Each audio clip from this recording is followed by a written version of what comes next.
사람들은 하나님이 계시다면 왜 이 약한 세대를 그냥 내버려 두시고 아무것도 하지 않느냐라고 이야기를 합니다. 그런데 하나님은 여러분 세상에게 말씀하지 않으십니다. 하나님은 교회에게 말씀하십니다. 그리고 교회가 세상에게 증언하라고 말씀하시는 것이죠. 그렇게 교회는 시대에 대한 책임이 큰 것입니다. 바벨탑을 쌓는 것처럼 올려지고 있는 절대적이고 거대한 로마 제국 앞에서 가냘프고 연약한 7 교회에게 하나님은 오늘 말씀하고 계시는 것입니다. 그렇기 때문에 오늘 이 말씀은 오늘을 살아가는 이 시대의 교회에게도 반드시 필요한 말씀이고 들어야 할 말씀이기 때문에 우리가 요한계시록을 지금 보고 있는 것입니다. 오늘은 세 번째 교회인 버가모 교회에게 주신 말씀을 통해서 우리는 어떤 태도를 가져야 하고 어떤 신앙의 삶을 누려야 하는지를 나누기를 원합니다. 먼저 12절 말씀 한번 읽어보겠습니다. 시작. 너는 버가모 교회의 사자에게 이렇게 써라. 좌우에 날선 검을 가지신 이가 이렇게 말씀하신다. 자, 예수님은 교회마다 자신을 나타내는 표현이 달랐습니다. 그래서 이 표현의 내용을 보면 그 교회가 들어야 할 메시지가 무엇인지를 알 수 있었습니다. 오늘 버가모 교회에게 예수님이 당신을 어떻게 나타나셨느냐? 좌우에 날쌘 검을 가진 이가 라고 나타내 보이셨다라는 것입니다. 좌우에 날쌘 검을 가진 이라는 표현은 여러분 죄에 대해서는 심판을 하시고 죄인에 대해서는 구원하신다는 어떤 심판과 구원의 메시지이면서도 하나님의 말씀은 예리하고 강력하다라는 것을 이야기하고 있는 것입니다. 우리가 잘 아는 히브리서 4장 12절에 보면 하나님의 말씀은 살았고 운동력이 있어 좌우에 날선 어떤 검보다 예리하여 혼과 영과 관절과 골수를 찔러 쪼개기까지 하신다라는 거예요. 그렇기 때문에 너의 생각과 뜻과 너의 의도를 하나님은 분명히 분별해 내신다라고 말씀하고 있는 것입니다.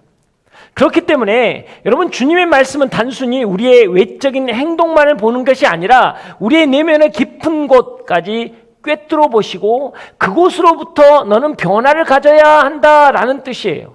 어떤 삶의 습관이나 삶의 방법을 바꾸는 게 아니고 너의 마음 깊은 곳에서부터 그 의도와 그 생각과 그 뜻을 바꿔야 말씀 가운데 온전히 설 수 있다라는 이야기를 하고 계시는 것입니다. 마치 전쟁터에서 장수가 칼을 뽑아서 적을 베듯이 흑암의 권세와 죄의 사슬에 뿌리 박혀 있는 묶여 있는 그들의 인생을 영적으로 잘라내고 신앙의 선명성과 단호함으로 나오라라는 뜻을 품고 있다라는 것이죠. 그럼 왜 버가모 교회에게 영적 선명성과 이런 단호함을 강조하고 계실까요? 그게 13절의 말씀입니다. 자, 13절의 말씀 한번 읽겠습니다. 시작. 나는 내가 사는 곳을 알고 있으니 그곳은 사단의 왕자가 있는 곳이다. 그러나 너는 내 이름을 굳게 붙잡고 내 충성된 증인 안디바가 너희 가운데 사단이 거하는 곳에서 죽임을 당할 때도 나에 대한 믿음을 버리지 않았다. 자, 주님께서는 버가모 교회 성도들이 어떤 곳에서 살고 있는지 난 너를 잘 알고 있다라고 이야기합니다. 그곳은 어떤 곳이었습니까? 사단의 왕자가 있는 곳이고 사단이 거하는 곳이다 라고 이야기하시는 거예요. 그래서 이 버가모 교회가 얼마나 치열한 영적 전쟁을 하고 있고 사단의 속을 해서 믿음을 지키는 것이 얼마나 힘든지를 나는 알고 있다. 너에 대해서 내가 분명히 안다라고 말씀하시는 거예요. 이런 버가모 지역은 정치와 종교의 중심지였습니다. 그곳에서는 최고의 신이라는 제우스 신전이 있었고 지혜와 전쟁의 신이라는 아테네 신전이 있었습니다. 그리고 치유의 신이라는 아스클레피오스 신전이 있었고 아시아 최초로 황제의 신전을 지었던 곳이 바로 그곳입니다. 도시는 굉장히 아름다웠고 화려했지만 어둠의 영이 가득 찬 곳이었다라는 거예요. 특히 버가모는 알렉산더와 더불어서 세계에서 가장 큰 도서관이 있었습니다. 마치 장서가 20만 권이나 될 만큼 엄청난 도서관이었죠. 문화와 지식이 발전한 도시로서 헬라 사상의 서적들이 넘쳐나는 것이었습니다. 사탄은 그 시대의 문화와 사상과 경제와 정치와 종교를 이용해서 지금 통치하고 있고 다스리고 있다라는 것이죠. 우상의 1번지라고 불리는 이곳에서 엄청난 핍박을 받았던 서머나 교회의 성도들은 그러면 어떻게 믿음을 지킬 수 있었는가라는 거예요. 오늘 주님은 너희들이 이 가운데 이 사단의 왕좌가 있는 이곳에서 너희는 내 이름을 굳건히 붙잡으며 믿음을 지켰다라고 인정해 주십니다. 너희들은 내 이름을 굳건히 붙잡았다라고 말씀하시는 거예요. 사랑하는 여러분, 그 당시 버가모 성도들은요, 크리스찬이 된다는 게 무슨 의미인지를 알고 있었다는 거예요. 예수를 믿는다는 것은 삶의 터전을 잃고 불이익을 당하고 고통을 당하고 감옥에 갇히고 죽임을 당한다는 걸 알았다는 거예요. 그것을 알았기 때문에 더 굳건히 예수의 이름을 붙잡고 살아갔다라는 거예요. 환난과 핍박이 그들을 더 강하게 만들었고 신앙을 굳건하게 만들었다라는 겁니다. 그런 것에 비해서는 오늘날 저희들은 세례를 너무 쉽게 받는 것 같습니다. 내가 그리스도인이라는 어떤 시인을 너무나 쉽게 하는 것 같습니다. 이 시대에 내가 그리스도인이다라는 고백은요, 목숨을 거는 고백이었다라는 것입니다. 그래서 버가모 교회에 유명한 순교자가 있었다라는 것이죠. 그 순교자가 오늘 본문에 나오는 안디바입니다. 근데 성경에서나 여러 가지 서적에서는 이 안디바에 대한 설명은 나와 있지 않습니다. 그러나 이 사람이 오늘 7교회에 보내는 편지 속에 들어와 있는 인물이고 순교자라고 이야기한다라는 뜻은 그 당시에 있는 버가모 지역이나 7교회 지역에서 이 사람을 잘 알고 있었다라는 거예요. 리더십이었다라는 것이죠. 사랑하는 여러분, 교회에 순교자가 생기면요, 신앙은 선명해지는 것입니다. 마치 양과 염소가 갈리는 것처럼 진짜와 가짜가 나뉘는 거예요. 이렇게 있을 때는 우리는 몰라요.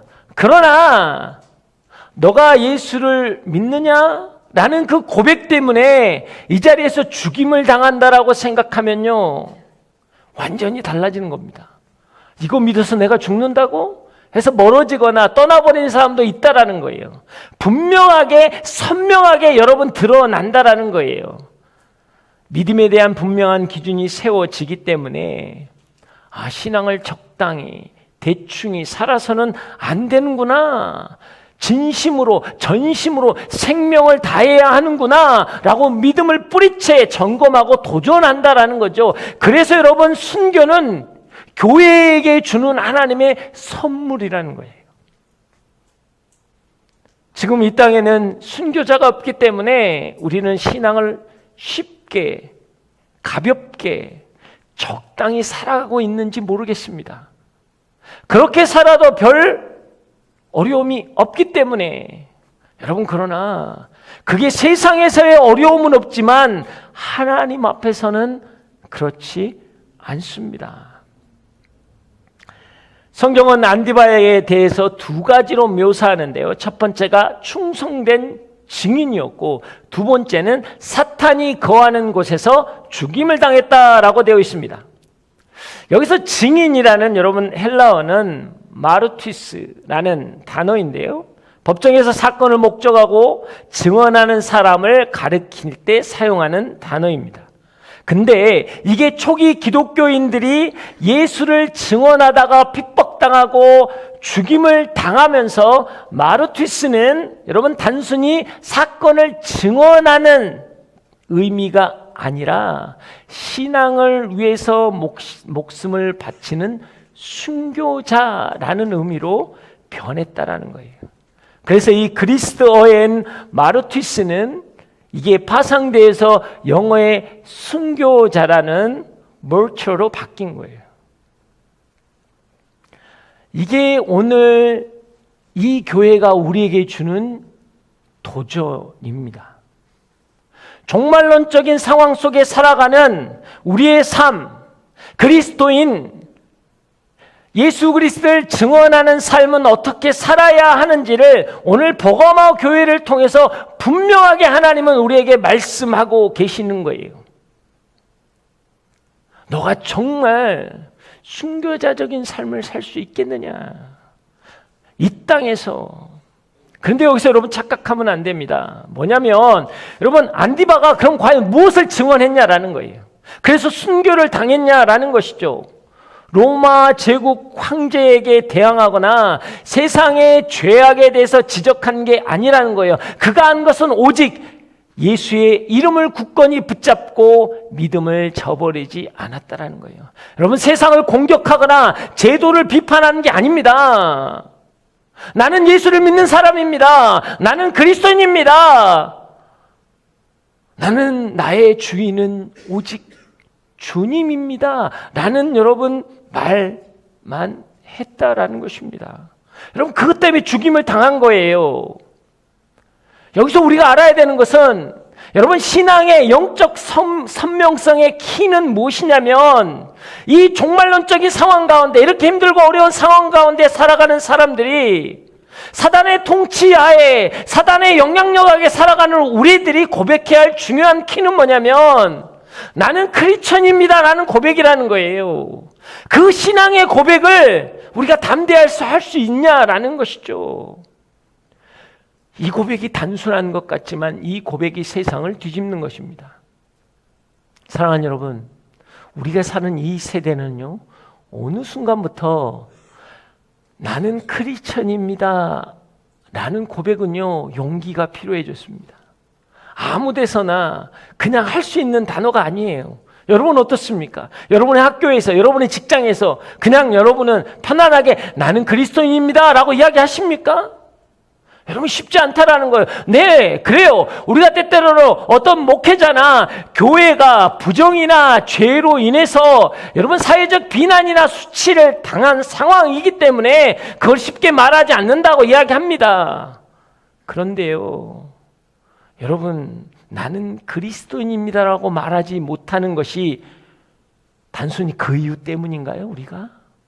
여러분 어떻습니까? 직장이나 학교에서 다른 사람을 의식하지 않고 자유롭게 행동하고 싶은데 내가 그리스도인이라면 여러분 어려워져서 그렇진 않습니까? 괜히 어려운 부탁을 하는데 내가 쉽게 노하기가 부담스러우니까, 내가 그리스도인이라면 여기저기서 나를 불편하게 하고 나를 어렵게 할 거니까 내 마음대로 이야기하고 내 마음대로 판단하고 싶은데 내가 그리스도인이라고 거기에 이야기해버리면 내 행동에 제한이 들어오니까 불편해지니까 힘들어지니까 혹시 말을 못하고 있지는 않느냐라는 거예요. 그런데 오늘 성경은요, 종말론적인 이 상황 속에서 우리가 가져야 할 영적 선명성은, 그 영적인 키는 뭐냐면 나는 그리스도인이라는 고백이라는 거예요. 우리는 세상의 죄악된 모습을 보고 자꾸 세상에서 외칩니다. 제도를 바꾸려고 하고 상황을 바꾸려고 하고 어떤 행동이나 제스처를 취하지만 오늘 성경은 그렇지 않아요. 너가 그리스도인의 증인이고 그 증인은 순교자적인 삶을 살아야 한다. 그 삶의 가장 키워드는 뭐냐? 너가 세상 앞에서 나는 그리스도인입니다라고 고백할 수 있겠느냐라는 물음을 하고 있는 거예요. 지금 이 요한계시록은 너는 너의 삶의 자리에서 나는 그리스도인입니다. 나는 하나님을 믿습니다. 나의 주인은 예수 그리스도입니다. 라고 말할 수 있겠냐고 오늘 하나님이 물으시는 거예요. 오늘 버가모 교회는 그 고백이 있었다라는 거예요. 안디바는 그 고백 때문에 순교자적인 삶을 살았다라는 것이죠.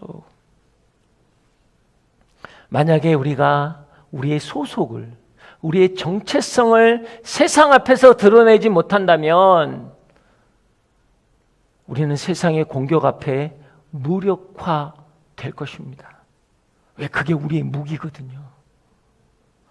나의 정체성이, 나의 소속이, 그게 우리가 이 땅에서 살아가는 무기거든요. 근데 그것을 다 빼앗겨버리면 우리는 무참히 짓밟히는 거예요. 세상의 가치관에, 세상의 힘에, 세상의 논리에 우리는 처절하게 패배할 수밖에 없다라는 것입니다. 그런데 이런 예수의 이름을 굳건히 붙잡고 나는 그리스도인입니다라는 믿음을 외쳤던 그들에게 오늘 주님이 책망하시는 게 있습니다. 사단의 보좌가 있는 곳에서 하나님의 보좌를 세운 사람들인데 그들에게 어떤 영적 약점이 있었다라는 거예요. 넘어지고 무너지고 빠져드는 함정이 있었다라는 것입니다. 버가모 교회의 가장 강력한 영적 위기는요, 환난이나 핍박이 아니었다라는 거예요. 14절과 15절입니다. 우리 14절, 15절 다 함께 읽겠습니다. 시작. 그러나 내가 내게 몇 가지 책망할 것이 있으니 너는 발람의 가르침을 굳게 지키는 사람들을 용납하는구나. 발람은 발락을 가르쳐 이스라엘 자손 앞에 올무를 놓아 우상에게 바쳐진 제물을 먹고 음란한 행위를 하게 했다. 이처럼 내 안에도 니골라당의 가르침을 굳게 지키는 사람들이 있다. 자, 구약에서 발람과 신약에서 니골라는 이름만 다를 뿐이지 똑같은 죄악을 이야기하는 것입니다. 혼합주의고 세속주의라는 거예요. 하나님이 허락하신 거니까 육체적으로는 충분히 누리고 즐기라는 거예요. 할 수 있는 걸 하라는 거예요. 영은 거룩한 것이지만 육은 죄악된 것이다 라는 것으로 그들은 사람들을 유혹했다라는 거예요. 자, 이 유혹은요, 생명을 위협받는 핍박을 이겨낸 사람들이 무너지게 됩니다. 이 발람의 가르침에 넘어져서 주님의 책망을 받는 것이에요. 자, 이 발람의 가르침은 뭡니까? 이것은요, 민수기 22장 이후에 쭉 나오는 스토리로 우리가 아는 이야기입니다. 자, 이스라엘 백성들이 이제는 40년 광야 생활을 마치고 가나안 땅으로 들어가기 전에 요단 동편 그 곳에서 모압 평지에 머물러 있을 때입니다. 이럴 때 모압 왕 발락이 이스라엘 백성의 수를 보고 그들의 강력한 힘을 보고 두려움을 느꼈고 위협을 느꼈기 때문에 그 당시 메소포타미아의 예언자였던 발람을 많은 돈을 주어서 초빙을 해옵니다. 그리고 이 이스라엘 백성을 저주해 주십시오 라고 어떤 그 신적인 능력을 활용해서 그들을 무너뜨리려고 했어요. 근데 발람은 하나님께 묻자 하나님이 그의 입술을 막습니다. 가지 말라고 합니다. 그럼에도 불구하고 많은 돈을 받았기 때문에 발람은 3번이나 이스라엘 백성을 저주하려고 합니다. 근데 성령의 그 입을 틀어막고 되려 축복을 선포하게 하는 거예요. 도저히 자기 입술로는 이스라엘 백성을 저주할 수가 없는 거예요. 하지만 돈을 받은 입장에서 돈의 유혹에 넘어간 발람은 하나님이 하지 말라는 것을 멈추지 않습니다. 그래서 발락에게 좋은 아이디어를 줍니다. 어떻게 하냐면 너희들 가운데 모압 여인들이 예쁜 여인들이 많으니까 그 여인들을 보내서 우상의 제사잔치에 초대해라는 거예요. 그래서 그 음식을 먹이라는 거예요. 그 이야기를 듣고 발락이 그것을 행합니다. 이방의 그 모압 여인들이 가서 이스라엘의 남자들을 그 우상의 잔치에 초대하고 거기서 음식을 먹고 음행을 하게 되었다는 거예요. 그래서 하나님은 그 행동에 대해서 진노하십니다. 자, 이게 여러분 오늘 이 발람과 이 하나님이 주신 여러분에게 주신 메시지라는 거예요. 지금 모압 군대에 의해서 이스라엘 백성이 무너진 게 아니고요, 모압 여인에 의해서 무너졌다라는 거예요. 그 결과 하나님의 진노로 24,000명이 죽습니다. 전쟁 한 번 하지 않고 그 자리에서 죽었다라는 거예요. 이게 너무나 안타까운 겁니다. 왜냐하면 그들이 출애굽을 하고 불평과 불신 가운데 있었던 1세대는 광야에서 다 죽었거든요. 그리고 하나님의 성막과 불기둥과 구름기둥으로 정말 고난 속에서 힘든 가운데서 인내하며 믿음을 지키며 이제 왔거든요. 믿음의 2세대들이 왔어요. 이제는 가나안 이 반대편 동편에서 이제 들어가기만 하면 되는데 그 마지막 상황에서 무너져 버린 거예요. 넘어져 버린 것입니다. 사랑하는 여러분, 신앙의 시작도 중요하지만 신앙은 끝까지 그것을 지켜내야 하는 거예요. 여러분, 우리 가운데는 많이 새롭게 신앙을 회복하고 처음 시작한 분들이 많으세요. 여러분, 그건 너무나 귀중하고 소중한 겁니다. 그러나 그 신앙은 끝까지 가야 하는 거예요. 주님 앞에 설 때까지 여러분이 그것을 감당해내야 한다라는 것입니다. 버가모 교회의 위기도 이거와 똑같은 것입니다. 너무나 안타까운 건요, 그 엄청난 로마 군대의 핍박과 고통 때문에 그들이 무너진 게 아니라는 거예요. 그들 안에 들어온 발람의 가르침, 거짓된 가르침이 그들을 무너뜨렸다는 거예요. 너는 예수를 믿느냐? 네, 믿습니다. 그것 때문에 화형을 당하고 처형을 당하는 일에 굳건히 해나갔었는데 그들이 이 땅을 살아가면서 이제는 그 황제 신전에 가서 절을 하는 것은 그냥 국가적인 그런 행사일 뿐이다. 모든 국민이 참석해서 왕에게 행사를 하는, 마치 우리나라에서는 뭐 국기에 대한 경례하면 손을 올리듯이 그런 거하고 같은 거다. 그렇기 때문에 그거에 대해서 그 잔치에 참여하고 그 음식을 먹고 그걸 통해서 음행을 하기 시작했다라는 거예요. 그래서 그들은 무너졌다라는 것입니다.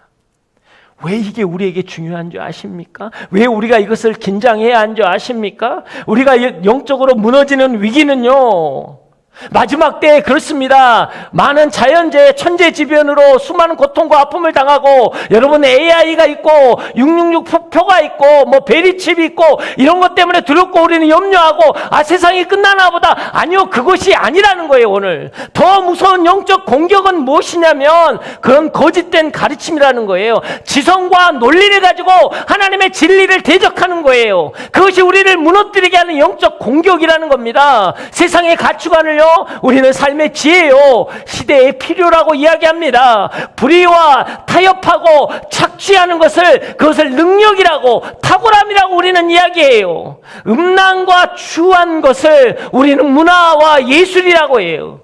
귀의 축제 같은 경우도 그건 축제잖아요. 예술이라는 거예요. 문화라는 거예요. 자유를 표현하는 거라고 이야기합니다.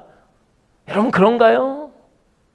여러분, 성소유자나 제3의 성에 대해서는요, 그것을 인정해주고 받아들이는 게 여러분 인류애라고 이야기해요. 아니거든요. 진리 앞에서는 그건 아니거든요. 근데 인류애라고 하면 어떻게 뭐냐면 긍휼을 베풀어야 하는 것이고 우리가 좋은 것을 연합하고 함께하고 존중해야 하는 것으로 받아들인단 말이에요. 이거에 넘어지기 시작하면 끝난다라는 거예요. 여러분, 심플합니다. 너는 예수를 믿느냐 안 믿느냐, 죽고 사는 것은 내가 그 순간에 결정하는 것이지만 여러분의 삶에서는 아니에요. 어느 순간에 내 안에 들어온 거짓된 가르침들, 그것 때문에 우리는 분노하기도 하고 그것 때문에 우리가 감정이 상하기도 하고 그것 때문에 우리는 화가 나기도 하잖아요. 세상 왜 이러냐고, 왜 이렇게 사냐고. 아니요, 그거 거짓이에요. 여러분, 그건 거짓이라고요.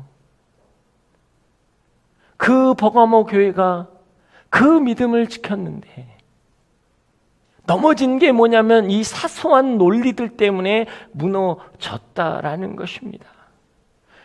구약의 민수기 때와 버가모 교회 때나 이 시대가 망하는 이유가 동일하다는 거예요. 세상의 핍박과 환란이 아니라 물질에 눈이 멀어 세상과 버타고 살아가는 것이고, 타락을 자유라고 포장하고 틀린 것을 다른 것이라는 논리화하고 어떤 것보다 부자가 되는 게 최고 좋은 것이다라고 이야기하는 그 거짓됨이 여러분 가장 강력한 영적 위기를 맞이했다라는 거예요. 사랑하는 여러분, 우리는 발람의 가르침에 민감해야 합니다. 발람의 가르침을 따르는 순간 여러분, 핍박을 이겨낸 사람도 책망을 받는 자리에 전락하는 거예요. 마지막 때가 되면 될수록 우리가 감당해야 할 영적인 전쟁은 여러분, 우상이냐 그리스도를 믿느냐 이게 아니라는 거예요. 하나님과 세상을 겸하여 섬기라라고 그들은 유혹하는 거예요. 이게 혼합주의고 이게 발람의 유혹이라는 겁니다. 교회에서 예수님을 잘 믿는 것 세상은 뭐라고 하지 않아요. 사단의 부자는요, 여러분 교회 오는 것, 순모임 하는 것 뭐라고 하지 않아요. 그러나 세상에서는 여러분 세상 사람답게 살라는 거예요. 여기서는 열심히 하지만 세상에 나가서는 또 세상에서 열심히 세상 사람처럼 살아가는 것, 그게 정상이야 라고 이야기하고 있다라는 것입니다. 좋은 게 좋은 거라는 거죠. 사람이 융통성이 있어야 하는 거죠. 왜 비싼 밥 먹고 요거도 먹고 살 필요가 뭐 있냐 라고 이야기하는 것입니다. 여러분, 우리는요, 예수를 믿을 것이냐 무당을 믿을 것이냐 이런 싸움이 아니라는 거예요. 교회에 가는 것과 교회를 다니지만 술집에도 갈 수 있다라는 걸 가지고 있는 거예요. 그거 괜찮다라는 거. 교회 갔으니까 술 한잔 먹는 거 괜찮다라는 거예요. 이 생각이 우리 안에 들어와 있기 때문에 우리는 쉽게 무너지는 것입니다. 이 유혹을 이기려면 오로지 한 가지 방법밖에 없어요. 그게 16절입니다. 16절 다 함께 읽겠습니다. 시작.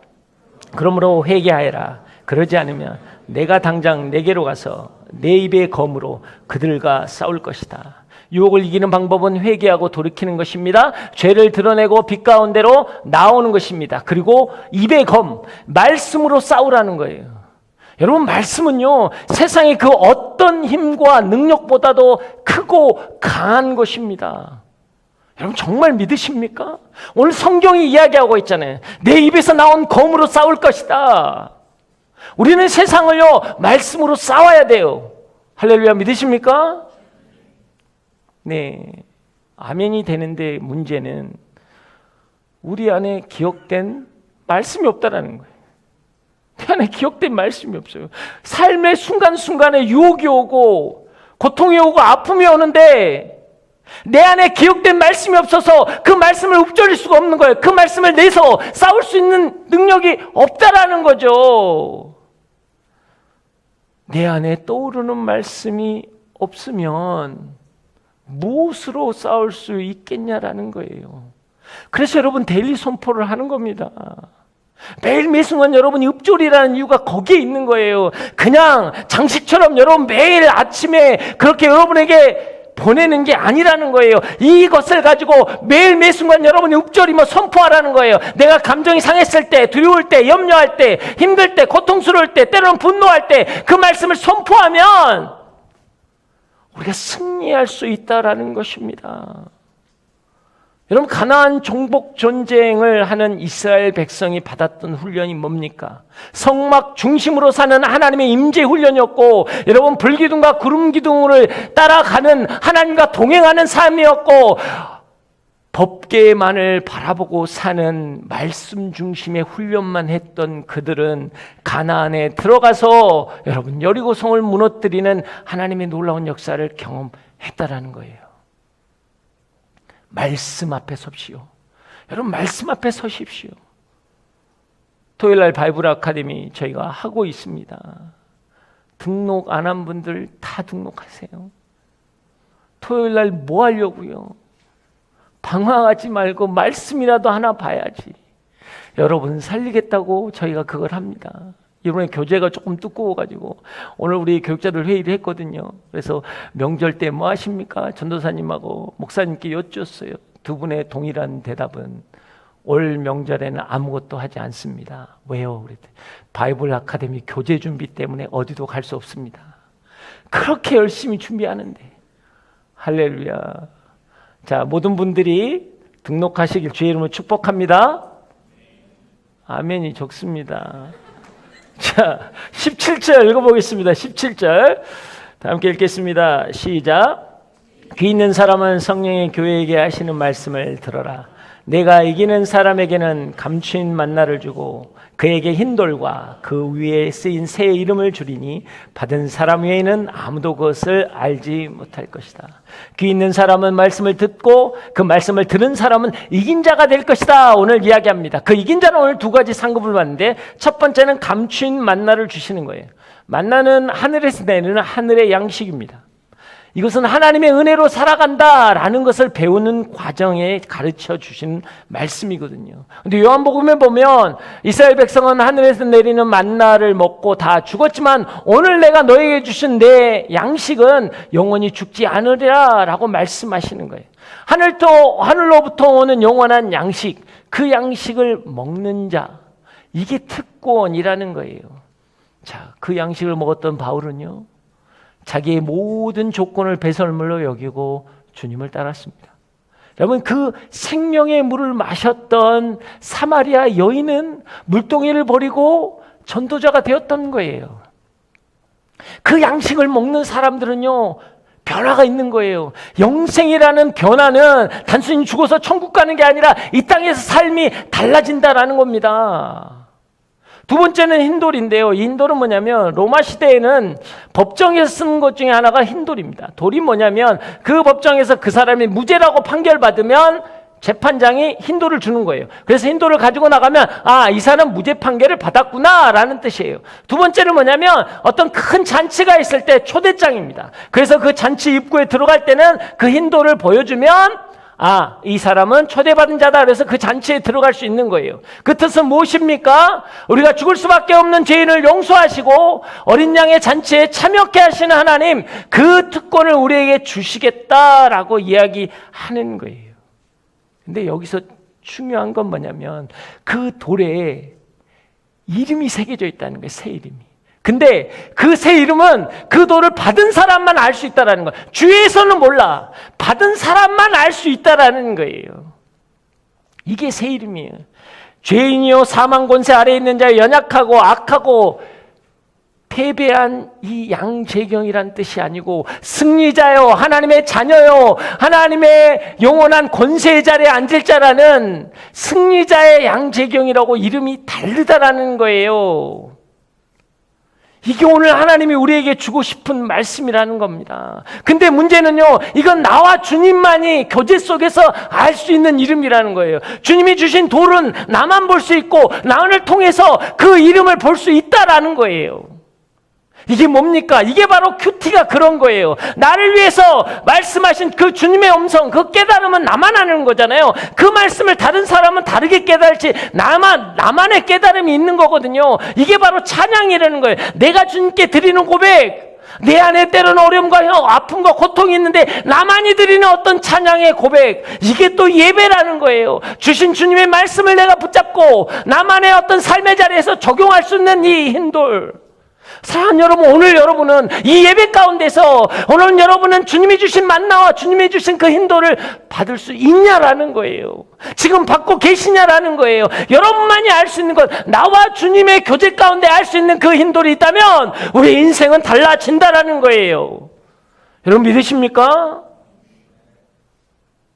여러분 죄송하지만 조금 불편하게 들릴 수 있습니다. 그런데요, 종말론적 상황에서 단호하게 나의 소속을 고백하고 내가 그리스도인이다 라고 말하지만 않는다면요, 여러분 천국 잔치에 들어갈 수 없습니다. 교회에 다녀도 이 신앙의 고백이 없으면 천국에 가지 못하는 거예요. 왜? 하나님 앞에 서지 못하고 하나님과 관계하지 않았기 때문에. 마태복음 10장 32절에서 33절입니다. 제가 읽어드리겠습니다. 누구든지 사람 앞에서 나를 시인하면 나도 하늘에 계신 내 아버지 앞에서 그를 시인할 것이다. 그러나 누구든지 사람들 앞에서 나를 부인하면 나도 하늘에 계신 내 아버지 앞에서 그를 부인할 것이다. 나를 시인하면 내가 너희를 시인할 것이고 너희가 나를 부인하면 나도 너를 부인할 것이다 라는 거예요. 이것은 행위에 대한 말씀이 아니라 신앙의 고백에 대한 말씀입니다. 여러분, 우리 신앙은요, 절대로 세상 앞에서 주님을 부인해서는 안 됩니다. 이게 오늘 하나님이 주신 말씀이에요. 사랑하는 여러분, 이거 쉽게 받아들이지 마십시오. 세상 괜찮아, 한 번쯤 괜찮아, 예, 교회 다니세요? 침묵으로 네, 뭐 이렇게 그냥 자연스럽게 넘어갔다고 생각하지 마세요. 여러분이 세상 앞에서 부인하면 하나님도 여러분을 부인하겠다고 성경은 이야기합니다. 여러분이 세상 앞에서 나를 인정하면 나도 너를 세상 앞에서 인정하겠다는 게 오늘 하나님이 우리에게 주신 말씀이라고요. 그렇습니다. 사탄이 다스리는 이 세상 가운데 우리가 먹고 살기 위해서 직장도 다녀야 하고 사회생활도 해야 되는 게 맞아요. 그러나 이 가운데 굉장히 중요한 영적 싸움은 뭐냐? 분명히 나는 그리스도인이고 하나님을 믿는 자고 하나님의 자녀됨을 선포할 때만이 승리를 이길 수 있다라는 거예요. 그렇게 되어야 발람의 가르침에 빠지지 않는 것입니다. 세상이 타협하자고 들어올 때 여러분이 고백해야 할 것은 나는 그리스도인입니다는 고백이에요. 다른 거 아무것도 없어요. 여러분이 유혹 가운데 빠질 때 여러분을 회복시키는 건 오직 말씀만입니다. 영접하는 자 곧 그 이름을 믿는 자에게는 하나님의 자녀된 권세를 주셨으니 내가 예수의 이름을 선포할 때 하나님의 자녀된 권세로 여러분이 승리케 될 것입니다. 여러분 믿으십니까? 오늘 여러분의 신앙을 점검하십시오. 나는 나의 직장과 나는 나 학교에서 나는 그리스도인이라는 고백을 하고 있는가? 오늘 주님이 여러분에게 물으십니다. 그 고백이 우리를 살릴 것이고 우리를 회복시킬 것입니다. 함께 기도하며 나가겠습니다.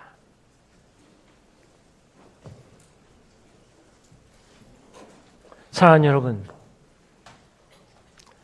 세상은 악하고 종말론적인 시대라고 합니다. 아직은 우리에게 그런 상황은 오지 않았지만 언젠가 목숨을 걸고 믿음을 고백해야 할 때가 올 것입니다. 만약에 그때 내가 믿음을 고백할 수 없다면, 만약에 그때 내가 하나님 앞에 설 수 있다면 여러분 다 잃어버린 겁니다. 그래서 지금부터 하나님은 동에서 서로 번개가 치듯 갑자기 오실 것입니다. 그래서 매 순간 우리는 이것을 훈련해야 돼요. 내가 그리스도인입니다. 내가 하나님의 자녀입니다.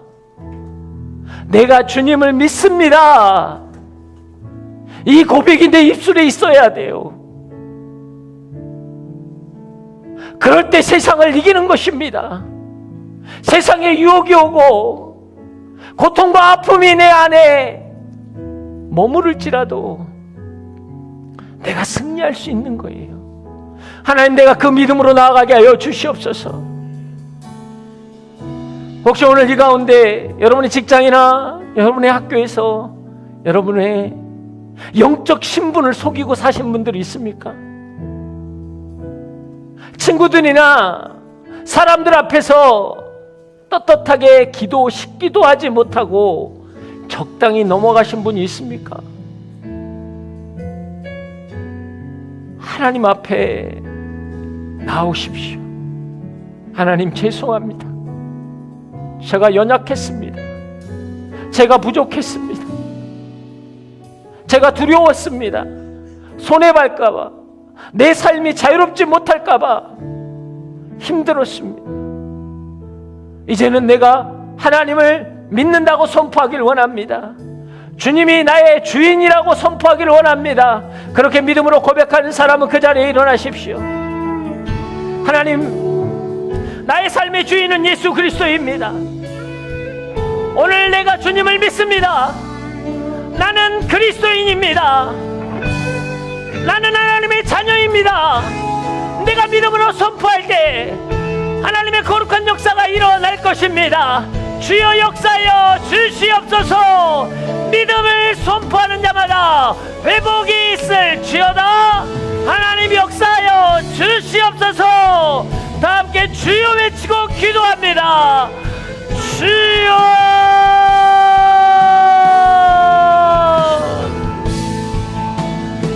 하나님을 오늘 이 시간 내가 믿음으로 고백하며 나아가기를 원합니다. 주여 역사여 주시옵소서. 우리가 교회를 다니면서도 신앙 고백이 없이 그냥 다녔습니다.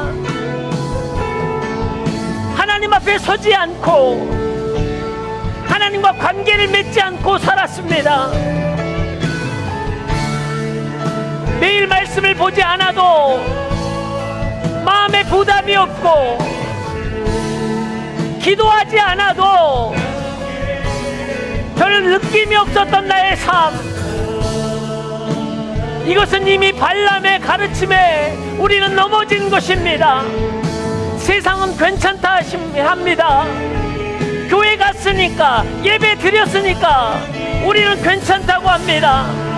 그러나 하나님 오늘 말씀하십니다. 아니다고, 그건 아니라고 하나님이 책망하십니다.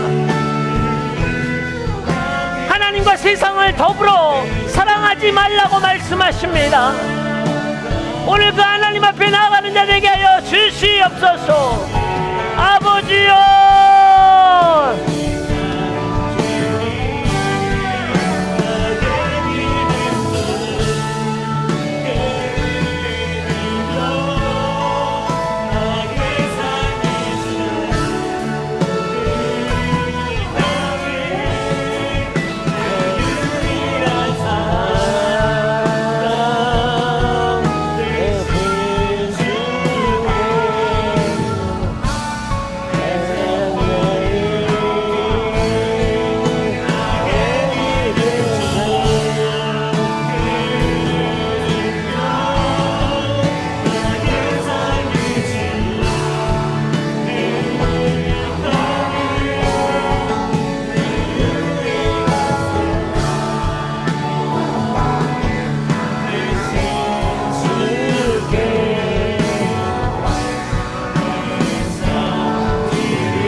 사랑하는 여러분, 거짓된 가르침은 목숨을 걸고 믿음을 지켰던 사람조차도 무너지게 만드는 것입니다.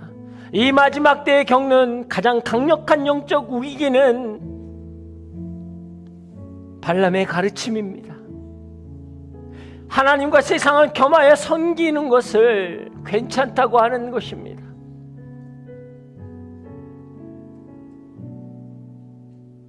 혹시 이 가운데 술 먹는 게 꼭 죄냐고 이야기하는 분이 있습니까? 내가 교회 열심히 다니고 기도하는데, 여러분 그렇게 생각하는 분이 있습니까? 혹시 이 가운데 거짓을 이야기하고 속이는 거에 대해서 어쩔 수 없는 상황을 극복하기 위해서 내가 어려움을 하지 않기 위한 선의의 거짓말처럼 생각하는 분이 있습니까? 아닙니다. 그건 발람의 가르침이에요. 아니에요. 우리 안에 분명한 영적 선명함이 있어야 하는 것입니다. 하나님, 내가 오늘 말씀 가운데 서기를 원합니다. 하나님, 나의 연약함을 오늘 십자가 앞에 내려놓고 오늘 하나님의 말씀 가운데 나아가는 자 되게 하여 주시옵소서. 나의 정직이 회복되길 원합니다. 나의 거룩함이 회복되길 원합니다. 나의 진실됨이 회복되길 원합니다. 말씀을 붙잡고 붙잡고 내가 다시 한번 일어서기를 원합니다. 주여 역사하여 주시옵소서. 믿음으로 고백하는 자마다 회복이 있게 하여 주시옵소서. 다시 한번 주여 외치고 기도합니다. 주여, 아버지여, 아버지 역사하여 주시옵소서. 주님이 오늘 이 시간 우리 가운데 함께하여 주시고 우리 인생을 회복하게 하여 주시옵소서.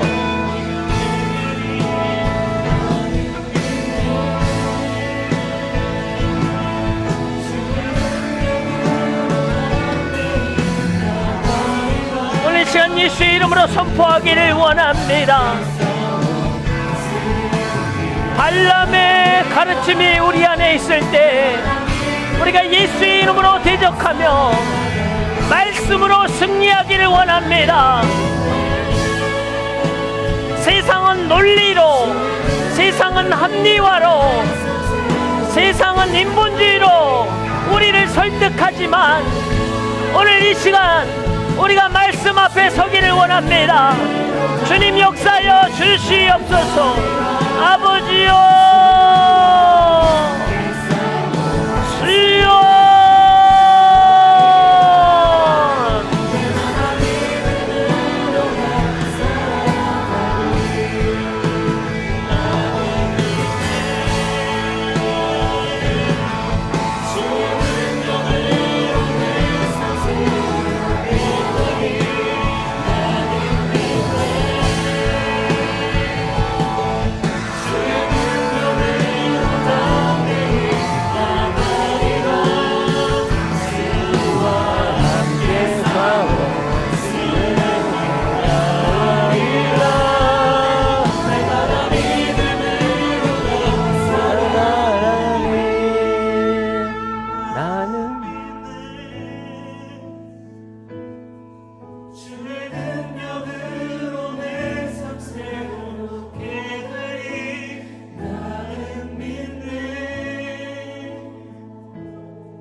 승리하게 하리라. 날마다 믿음으로 나가라. 나는 믿네 주의 능력으로, 주의 능력으로 내 삶 새롭게 하리. 아멘.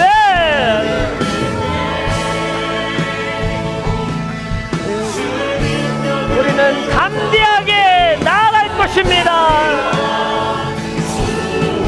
함께 싸워 승리하리라.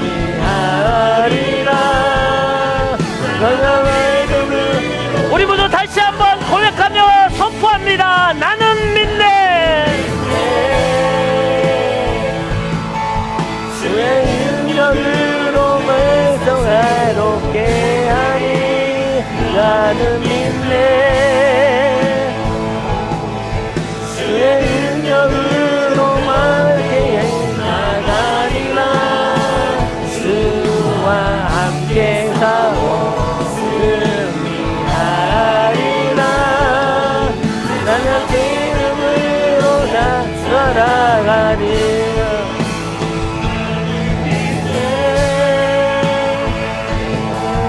주의 능력으로 내 삶을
아멘. 주님, 사랑하는 여러분, 오늘 이 시간 우리는 주님 앞에 서 있습니다. 주님이 오늘 이 자리에 계십니다. 성령께서 여러분의 마음을 아십니다. 모두 가슴에 손을 얹으십시오. 그리고 고백하겠습니다. 나는 그리스도인입니다. 나는 하나님의 자녀입니다. 나는 주님을 주인으로 모십니다.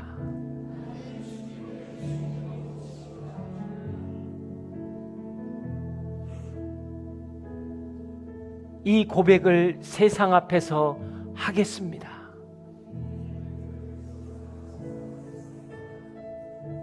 이 고백을 세상 앞에서 하겠습니다.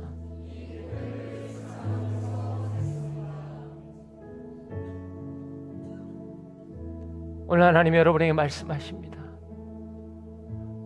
너가 나를 시인하면 나도 너를 시인할 것이라. 너가 나를 고백하면 내가 너의 힘이 되어 줄 것이라. 너의 인생의 길이요 진리요 생명 되어 줄 것이라. 두려워하지 말라 하십니다. 하나님, 내가 하나님의 자녀로서 믿음으로 선포하기를 원합니다. 이 세상 앞에서 두려워하지 않기를 원합니다. 나의 소속을, 나의 영적인 정체성을 분명히 고백하기를 원합니다. 주님 역사하여 주시옵소서. 그 믿음의 고백 위에 하나님께서 거룩한 역사를, 성령의 능력을, 아버지의 계획을 세우겠다 말씀하십니다. 우리의 인생은 회복될 것입니다. 우리의 믿음의 고백 앞에서 우리의 인생은 온전해질 것입니다. 주님 역사하여 주시옵소서. 주님 만져 주시옵소서. 오늘 이 시간 믿음으로 선포하는 모든 영혼마다 하나님의 자녀가 될 것입니다. 우리의 가정은 회복될지어다. 우리의 학교는 회복될지어다. 우리의 가정은, 우리의 직장은 회복될지어다. 다시 한번 주여 외치고 기도합니다. 주여.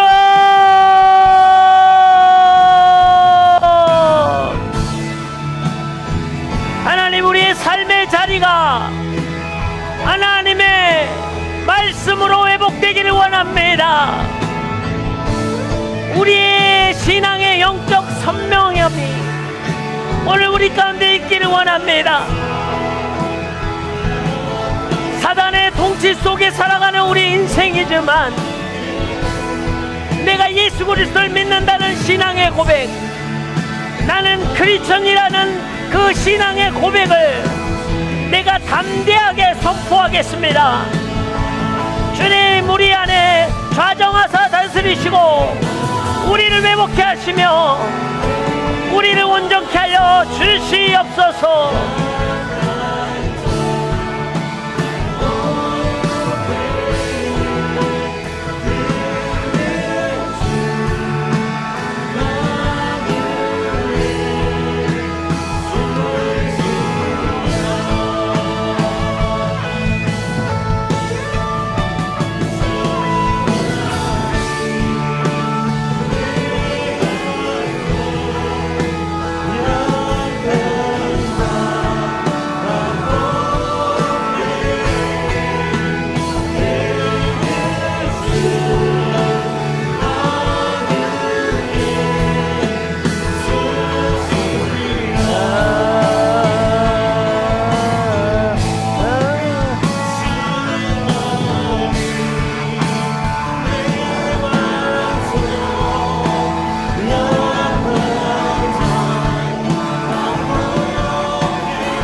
사랑의 하나님, 믿음으로 고백하는 여기 머리 숙인 모든 영혼들 가운데 하나님의 놀라운 역사가 있을 것입니다. 나는 그리스도인입니다. 이 믿음의 고백이 우리를 살릴 것입니다. 주님이 기억하시고 주님이 들으시고 주님이 역사하실 것입니다. 듣는 자가 이기는 자가 될 것이라 말씀하십니다. 주님 역사하여 주시옵소서. 우리 가운데 역사하신 그 주님을 찬양합니다.